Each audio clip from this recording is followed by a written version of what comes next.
nakarelasyon mo taga Laguna, naramdaman mo yan doon sa naging asawa mo sa probinsya, di ba? Opo. Hindi ba siguro identical, hindi pareho pa yung naramdaman mo yan? Nung nakatingin ka sa mata niyan, sabi mo sa kanya, hindi kita iiwan, hindi kita lolokohin. Papakatawa na mo. Yung mga ganung bagay, Binoy, hindi mo yan pinangako. Doon sa taong pinagsabi, pinangako mo yan sarili mo. Tama, mali? Tama po. Pangatawa na mo, panindigan mo dahil pinangako mo yan sa kanya. Lalong-lalo na sa sarili mo. Opo. Salamat po, Papa Jack. Uwi ka ng probinsya, doon ka na. Ano kung mag-aaral ka ng bukid? At least buhay mamilya mo. Ikaw ba, Binoy, handa ka ba mawala na itong babaeng ito sa buhay mo? Itong kaninang anak mo? Hindi po, Papa Jack. Pag naglakad dyan sa harap mo na may kasamang ibang lalaki dahil pinabayaan mo siya, ano mararamdaman mo? Masakit po. Pero alam mo, hindi mo siya pwede sisihin. Opo. Diba? Ako po may kasalanan, Papa Jack. Pag dumating sa puntong iyon, sino may kasalanan? Ako rin po. Umuwi ka na sa inyo. Ayaw kita rito. Kala mo aking Maynila, no?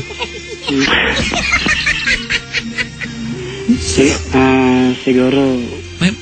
Papa Jack, hirap magtrabaho. Wala akong pakialam. Mas mahirap mawala na mamilya. Magpakatot tayo mga kaibigan.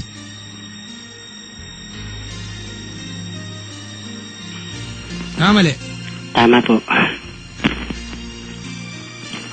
Na po ako ngayon nang kausap kita, Papa Jack. Alam mo, sa mga lalaki na kasulabay sa atin, mga kaibigan, paglabas natin ng bahay, laging may mas maganda sa asawa natin. Laging may mas sexy. Diba? May mas makinis. Kasi yung mga asawa, yung mga girlfriends natin, hindi naman sila ang pinakamaganda sa mundong ito eh. Laging may mas mabait kaysa sa kanila. Mas sopistikada. Mas magandang umiti, mas malandi. Laging merong mas lamang sa mga taong mahal natin. Kung lahat isa-isa ng mas dun sa taong mahal mo, titignan mo, at kada makikita ka mas dun sa minamahal mo, mag-iisip kang lokohin, kailan ka magkakaroon ng tahimik na buhay? Wala. So kung may commitment ka, kahit makakita ka ng babaeng mas maganda sa asawa mo, hubot-tubad sa harap mo, eh ano naman, committed ka eh. Pagkalipas na mahabang panahon, Binoy, pagkalipas na mahabang panahon, what matters the most is yung ating commitment. Yung ating commitment. Ito yung mga bagay na pinangako ko, hindi lang sa kanya, sa sarili ko. Kasi from day one, alam ko na masarap tumandang kasama tong taong to.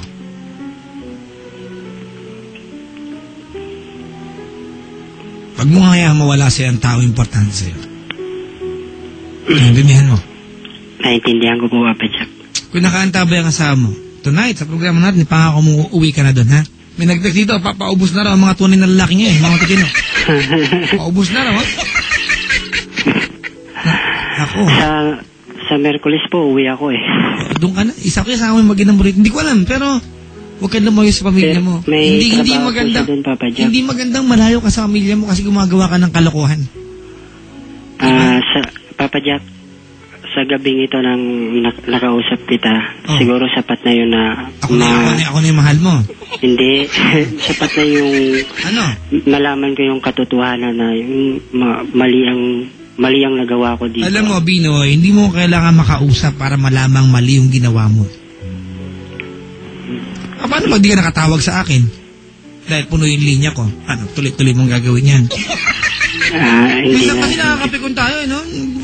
Kasi wala, hindi ko alam na mali. Hindi alam na mali. Sige, anong pangalan ng asawa mo? Geraldine. Taga Caranduanes. Nasa ano po, Papa Jack, nasa Tayabas po siya ngayon. Saan ba ang Tayabas? Quezon po. Quezon? Opo. Sige. Kung nakaantabay si Geraldine sa Tayabas, Quezon ngayon, anong gusto mong sabihin sa kanya? Kung nakikinig ka man namin,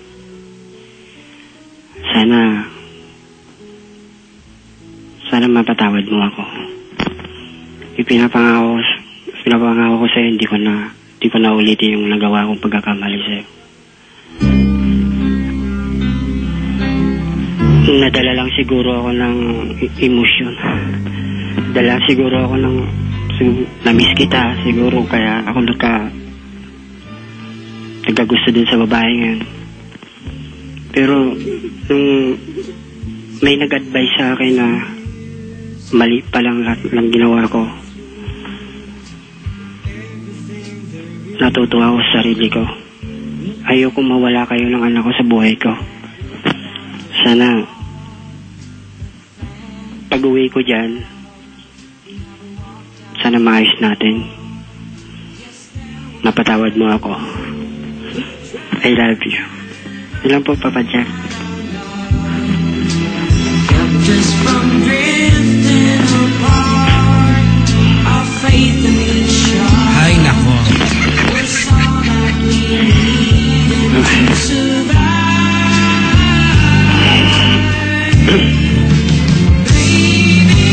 Papa Jack, salamat talaga. Ganito na, Binoy. Po. Nagkamali ka. At wala ka namang kaibahan sa aming lahat, sa ating lahat. Nagkakamali tayong lahat. Opo. Nagkamali ka once, hindi ibig sabihin katapusan na ng kabutihan mo sa buhay na to. Siyempre ba, nagkamali ka. Ang tanong dito, hindi, kasi it doesn't matter kung nagkamali ka, humingi ka ng tawad. Wala yun. Lahat na nagkakamali, dapat talaga we deserve na mapatawad tayo. Ang tanong dito, uulit ka ba? Hindi na po Pahingi siguro, ka na hingi Papa ng Jack. tawad dito, kung uulit ka naman, ano pang kwenta? Maraming ka sa amin. Oo. Hindi na po, Papa Jack. Kasi ayokong masira na yung pamilya ko. Gabi-gabi ko ngayon iniisip yung nagawa kong pagkakamali sa kanya eh. At least, alam mo, sa isang bagay ako natutuwa sa'yo, alam mo yung pagkakamali mo. Kung nakahanta ba yung taga Laguna? Nagbuwis din siya ng kaunting panahon, minahal ka niya. Diba? Nilagay niya sarili niya sa alanganin para sa'yo dahil nagmahal siya. Alam mo, pag nagmahal tayo, willing tayo maging mali eh. Yan ang kaibahan, mga kaibigan. Pag nagmahal tayo, willing tayong maging mali. Willing tayong maging mali. At ginawa niya yan para sa'yo. Anong gusto mong sabihin sa kanya? Angel, sana mapatawad mo ako. Sinabi ko naman sa'yo yung totoo eh. Pero, tama na siguro itong huwag na natin yung ipagpatuloy yung relasyon natin kasi masasaktan lang kita eh. Kanta. Sana pag-aaral ka ng mabuti, huwag mong pabayaan yung pag-aaral mo, yung pangarap ng magulang mo para sa'yo. Sana matupad mo yun. Mag-iingat ka na lang palagi. Mayroon ka pa naman makikilala ng binata na walang asawa. Yung binatang mamahalin ka, gagawin kang princess sa kanya talaga. Mag-iingat ka na lang palagi. Yun lang po, Papa Jack. I wouldn't hesitate. I'd gladly take you back and jump the hand of fate. Papa Jack. Inaano kita. Alright, Binoy, maraming salamat. Marami din pong salamat. May nagtatanong sa akin kanina sa text, paano pa di ka galit sa kanya?